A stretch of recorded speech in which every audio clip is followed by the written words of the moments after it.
នេះថ្ងៃកាកូនខ្ញុំប្រុសស្រីមង្គលសេរីភរិយាស្វាមីទាំងគូត្រសងញៀវមកអបអក្មេងចាំងប្អូនបងញៀវខ្ញាអើងកងជូនពររំពងឲ្យកូនបានសុខពុកនឹងម្ដាយត្រេកអរខ្លាំងក្រៃឃើញថ្ងៃពោជេដែលមានដំឡៃស្មើជីវិតពុកអស្រក់ទឹកភ្នែកផ្លេចអស់ក្តីទុកពេលថ្ងៃខាងមុខឲ្យកូនជប់សុខកុំឲ្យឃ្លាតកាយកូនអើយដឹងទេលំបាកយ៉ាងណាពីតូចក្រឆ្មាពុកហើយនឹងម្ដាយត្រដាប់ត្រដួងស៊ូឈ្មោះឈ្មោះកាយទោះបីហត់នឿយក៏ព្រោះតែកូនពេលកូនមានគូរៀបការថ្មងថ្មីប្រពន្ធដូចប្តី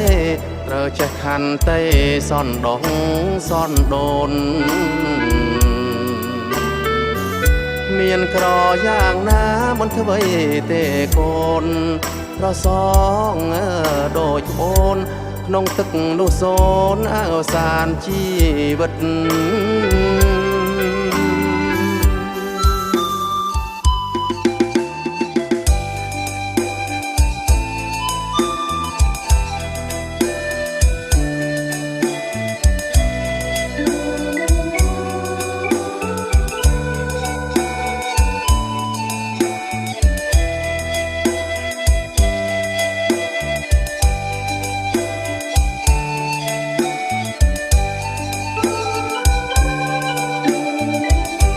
កូនអើយដឹងទេលំបាកយ៉ាងណាពីតូចក្រឆ្មាពុកហើយនឹងម្ដាយត្រដាប់ត្រដួងស៊ូឈ្មោះឈ្មោះកាយ